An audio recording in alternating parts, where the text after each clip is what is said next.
हमारे पूज्य गुरुदेव पहाड़ी बाबा खाकचौक वाले महाराज जी अपने जीवन की दो घटना सुनाते थे। बहुत पुरानी बात है, क्योंकि पूज्य गुरुदेव श्री पहाड़ी बाबा महाराज लगभग 125 वर्ष की आयु में भगवत धाम पधारे। 125 वर्ष पूरे किए उन्होंने धरती पर। और ऐसे नहीं कि पड़े पड़े पूरे किए, ऐसे नहीं। हाँ, 125 वर्ष में भी ऐसे गरजते थे, शेर जैसे गरजते थे। और साधुओं में सब उनको नरसिंह भगवान कहते ही थे, नरसिंह भगवान है। पर हमारे ऊपर तो उन्होंने इतना स्नेह किया, जैसे नरसिंह भगवान प्रहलाद जी के ऊपर अपना पूरा लाड़ बरसा देते, ऐसे प्रहलाद जी के जैसा हमारे ऊपर बहुत प्रेम किया महाराज जी। बड़ा दिव्य स्वरूप था उनका। तो महाराज जी अपने जीवन की दो घटना सुनाते थे। बोले हम खाकचौक में पुजारी थे, गुरु महाराज ने ठाकुर जी की पूजा में हमको रख दिया। अब आप विचार कीजिए कितनी पुरानी बात होगी। सन 1932 में तो महाराज जी खाकचौक के महंत हो गए थे। कितने में? सन 1932 में वो खाकचौक के महंत पद पर विराजमान रहे हुए, और सन 2003 में भगवत धाम गए। तो कितने लंबे समय तक खाकचौक में गद्दी पर रहे हैं? 71 साल। और 21 वर्ष पैदल पूरे भारतवर्ष का भ्रमण किया। अफगानिस्तान तक पैदल गए, बर्मा तिब्बत तक पैदल गए महाराज। मानसरोवर तक तो गए ही है, बर्मा तिब्बत तक, अफगानिस्तान तक पैदल गए। 21 वर्ष लगातार घूमे, लाखों किलोमीटर पैदल घूमे वो। और खूब परिपक्व अवस्था में महंत बने, कोई बचपन में महंत नहीं बने। तो टटिया स्थान वाले बड़े महाराज जी कहते थे कि हमारे ब्रज के सबसे पुराने संत हैं खाकचौक वाले। और स्वभाव कैसा था महाराज जी का? सन 1985 में हमने पूछा महाराज जी से डरते डरते उनकी, महाराज जी आपकी अवस्था कितनी हो गई होगी? बोले बस वही 90 के ऊपर चल रहे हैं। क्या कहा? 90 के ऊपर चल रहे हैं। और सन 2000 में फिर हमने एक बार पूछा कि महाराज जी लोग जानना चाहते हैं, अंदाजा लगाते हैं केवल आपकी आयु का, आपकी कितनी उम्र होगी? बोले बस वही 90 के ऊपर चल रहे हैं। तो हमने कहा महाराज जी क्षमा करना, आपने 1985 में भी कहा था कि 90 के ऊपर चल रहे हैं, और 2000 में भी कह रहे हैं 90 के ऊपर चल रहे हैं। तो बताओ 1985 से और 2000 कितने साल हो गए? वे 90 के ऊपर चल रहे हैं। तो महाराज जी बोले बच्चा हमको उम्र बता के पुजाना थोड़ी है, हमको उम्र बता के पुजाना नहीं है। लोग अंदाजा लगाओ तो लगाओ। पूज्य डाकोर वाले बड़े महाराज जी श्री स्वामी राम नारायण दास जी महाराज, और खाकचौक परंपरा तो सभी कई है। तो महाराज जी को, खाकचौक वाले महाराज जी को अपना बड़ा गुरु भाई करके मानते थे, और वो कहते थे कि हमसे उम्र में बहुत बड़े हैं। और वो डाकोर वाले महाराज जी 100 साल पूरे करके गए। अब स्वाभाविक है कितने साल के थे महाराज जी? भीलवाड़ा वाले पूज्य महात्यागी श्री परम पूज्य श्री राजा रामदास जी महाराज, भीलवाड़ा वाले पंचमुखी दरबार वाले महाराज जी, उनके शताब्दी महोत्सव में श्री मुरारी बापू जी ने कथा कही थी, हम भी गए थे। तो महाराज जी के नाते हमसे बड़ा स्नेह रखते थे। हमने पूछा कि महाराज जी आपकी शताब्दी हो रही है तो महाराज जी की उम्र कितनी? तो हंसने लग गए। अरे बोले हमारे पूरे भेष भगवान में जहाँ तक हमारी नज़र है, बोले सबसे पुराने मूर्ति है महाराज जी। ऐसे थे महाराज। तो महाराज जी अपने जब पुजारी थे तब की घटना सुनाते थे, बड़े ध्यान से सुने। तो महाराज जी कहते थे कि उस समय ये हालत थी वृंदावन की कि घोर जंगल था, और जहाँ सुदामा कुटी के ठाकुर जी, यहाँ अथाह जल था, कुटिया नहीं थी उस समय। और खाकचौक तो जमुना जी के तट पे ही था एकदम। और महाराज जी सुनाते थे कि शाम, बिजली तो थी नहीं, तो संध्या के बाद यहाँ सुनसान हो जाता था। एक आवाज आती थी दिगंबर अखाड़े से, सीताराम। तो इधर से खाक चौक वाले बोलते से तारा, फिर उधर से आवाज पहुंचती मेहंदी अखाड़ा, निर्वाणी अखाड़ा, तो से ताराम वहां बाबा बोलते, उसके आगे फिर हरव्यासी तो से ताराम, राधे श्याम, ऐसे 2-4 आवाज सुनाई पड़ती थी 8-9 बजे तक। इसके बाद सुनसान हो जाता था, घोर जंगल था। साधु ऐसे ही कहीं भी रहते थे, अपनी पर्णकुटी बना के, झोपड़ी डाल के, वो वृंदावन का स्वरूप था। और यमुना जी ऐसा निर्मल जल, क्या कहना, स्फटिक मणि के जैसा निर्मल जल यमुना जी का। प्रायः सब यमुना जल ही पान करते थे, यमुना जल से ही सब मंदिरों में सेवा होती थी। तो महाराज जी कहते कि हम सवेरे 3 बजे गोता लगा लेते थे यमुना जी में। तो एक दिन की बात है, हम सवेरे 3 बजे गोता लगाने गए, तो ये धीर समीर का जो तट है, क्षेत्र है, यहीं की बात है। तो वहां एक महात्मा यमुना जी के बिल्कुल जल के सहारे बैठे हुए दिखाई पड़े। उनके शरीर से चंद्रमा की जैसी कांति निकल रही थी, सारा शरीर चमक रहा था उनका, और अस्थि मात्र शरीर था। सिर पर जटा थे और शरीर पर केवल एक लंगोटी थी, कुछ नहीं, तिलक स्वरूप भी नहीं था, केवल जटा थे। जटा से लगते थे कोई तपस्वी संत हैं, और स्वरूप वगैरह कोई मस्तक पर नहीं था, लंगोटी उनके शरीर पर थी बस। तो हमको बड़ा आश्चर्य हुआ कि ये महात्मा तो मैंने कभी देखे ही नहीं, पहली बार दिखाई पड़ रहे हैं। और इतने दुर्बल संत हैं, अस्थि मात्र शरीर है, तो ये आए कैसे होंगे चल के, कौन लाया होगा इनको। पहले खूब पास में जाके दर्शन किया, दंडोत भी किया, लेकिन उन्होंने हमारी तरफ देखा नहीं। हम स्नान ध्यान करके चले आए, फिर अपने ठाकुर मंदिर में सेवा करनी होती थी। मन नहीं माना, तो दिन भर तो कुछ बोले नहीं। रात्रि में जब ठाकुर जी की शयन हो गई, तो हमने गुरु जी के चरण दबाते हुए कहा, गुरु महाराज के, महाराज जी आज सवेरे सवेरे हम गए गोता लगाने, तो ये धीर समीर के आगे की बात है, यहाँ ऐसे ऐसे एक महात्मा झाड़ी में बैठे दिखाई पड़े। गुरुजी उठ के बैठ गए, बोले वो सिद्ध पुरुष हैं, तुम भाग्यशाली जो तुम्हें दर्शन हो गया, चलो उनकी सेवा देखो, शायद हमें भी हो जाए दर्शन। महाराज जी बोले, गुरुजी, महाराज के गुरुजी। तो मंदिर में ठाकुर जी का जो दूध भोग था ब्यारू का, वो कुल्हड़ में लिया, और ठाकुर जी का अधोटा दूध कुल्हड़ में लेकर के गए वहां।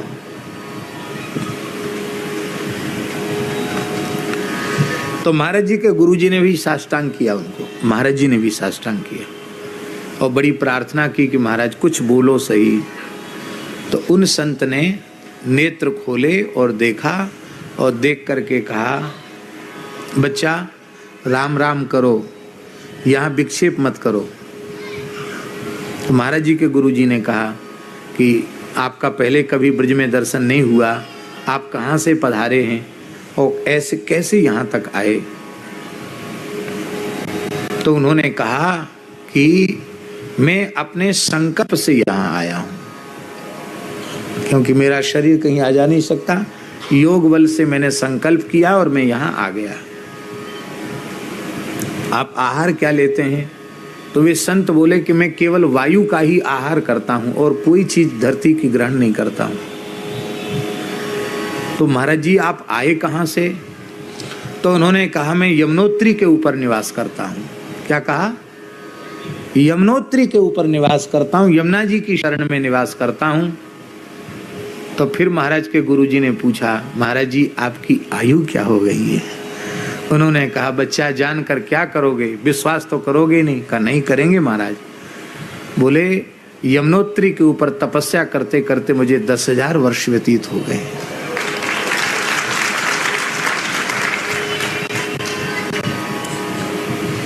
तो महाराज जी यमुनोत्री तो उत्तराखंड है, यमुना जी है, वहां धाम है, फिर यहाँ वृंदावन में किस लिए आए?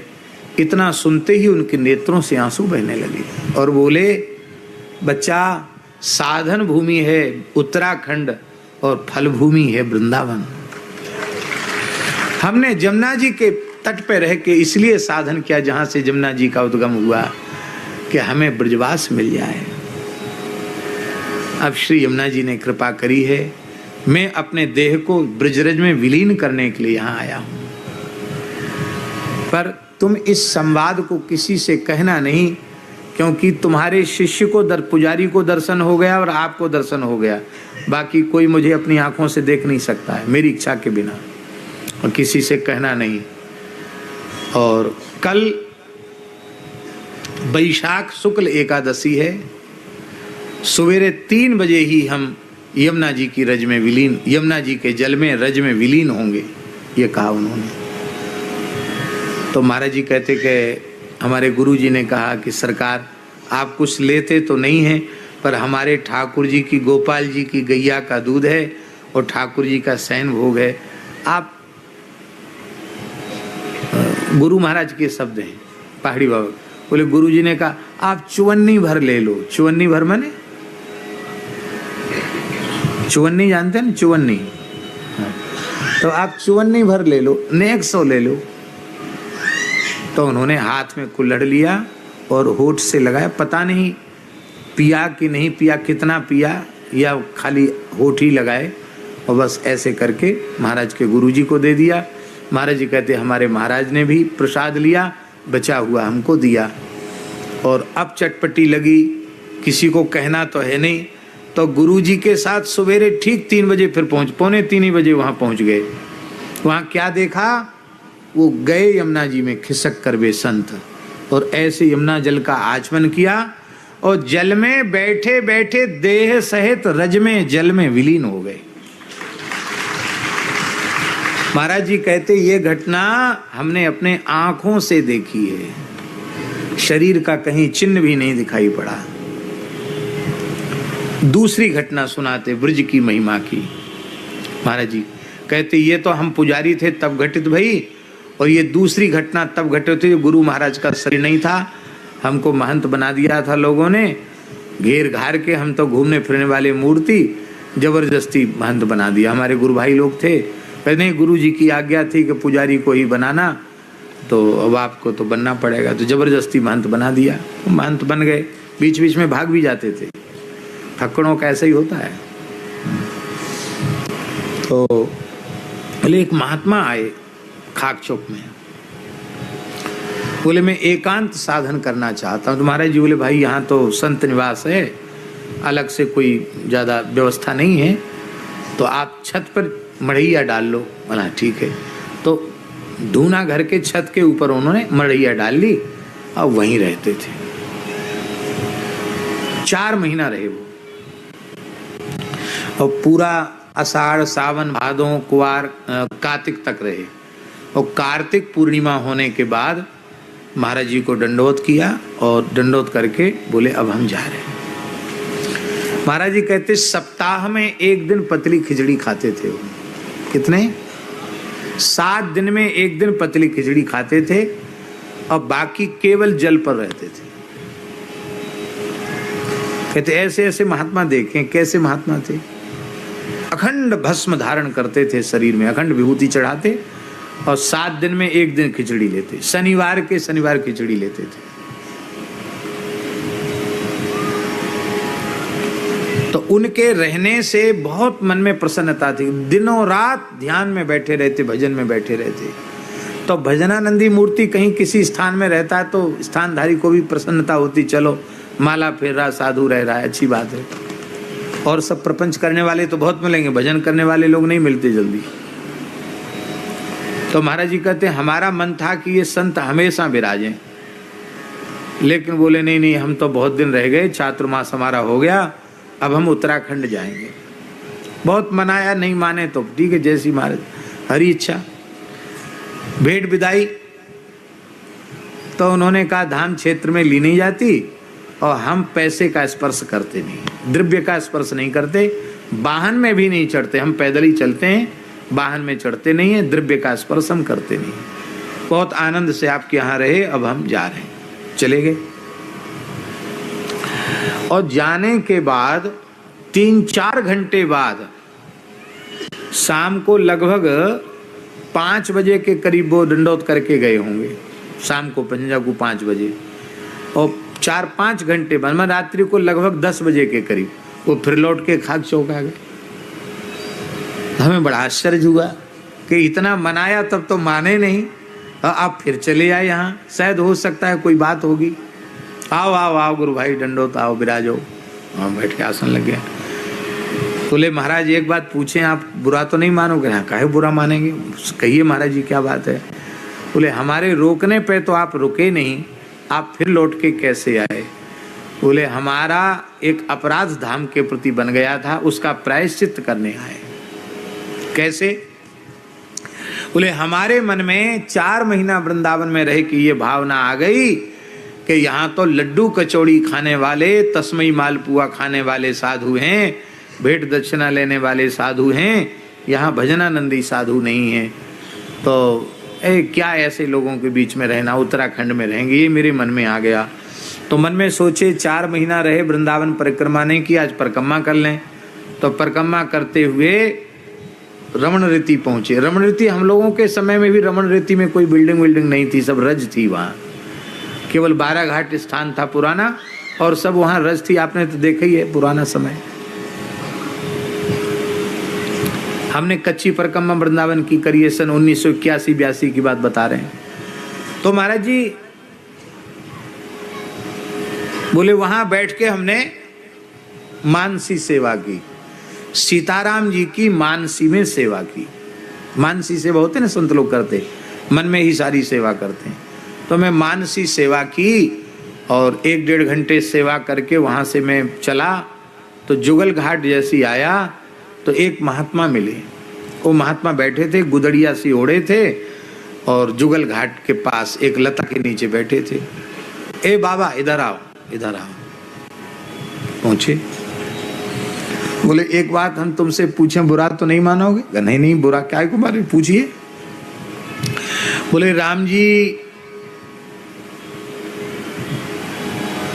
विश्वामित्र जी के यज्ञ की रक्षा के लिए गए तो अकेले गए कि कोई साथ में था? तो बोले हमने कहा लक्ष्मण जी साथ में थे। अब वनवास लीला में गए तो अकेले गए कि कोई साथ था? बोले माता जी तो थी पर लक्ष्मण जी भी साथ में थे। तो लक्ष्मण जी जब से प्रकट भये तब से कभी उन्होंने, लक्ष्मण जी ने रघुनाथ जी का संग नहीं छोड़ा। और आप इतने दिन से मानसी सेवा करते हो, केवल सीताराम जी के, लक्ष्मण जी को नमस्कार तक नहीं करते हो। अरे वो तो संपूर्ण जीवों के आचार्य हैं, गुरु हैं। लक्ष्मण जी की कृपा के बिना सेवा में सिद्धि नहीं होती है। तुमसे बड़ा अपराध बन रहा है, तुम लक्ष्मण जी की भी सेवा किया करो। सीताराम जी की सेवा के बाद लक्ष्मण जी के चरणों में कम से कम फूल तुलसी रख के प्रणाम तो किया करो। ओ बोले हम तो आश्चर्यचकित हो गए कि हम रमण रेती में बैठकर मानसी सेवा कर रहे हैं और ये संत जुगल घाट पर बैठकर मेरी मानसी सेवा को देख रहे हैं,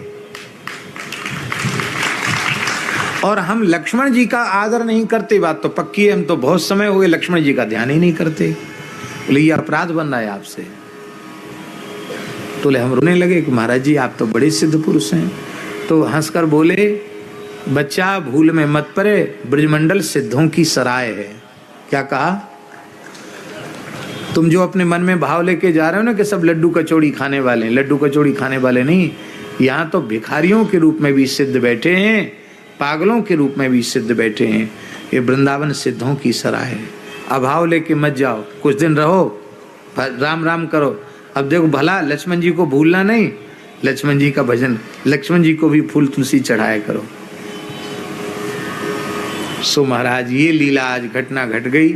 अब हम कुछ दिन और रहे। तो महाराज जी कहते साल भर और रहे वो महात्मा, बाद में गए, फिर विचरने वाले महात्मा थे, चले गए, आगे चले गए। ये बात है, ये वृंदावन धाम की नहीं। माने संत आज भी अनुभव करते हैं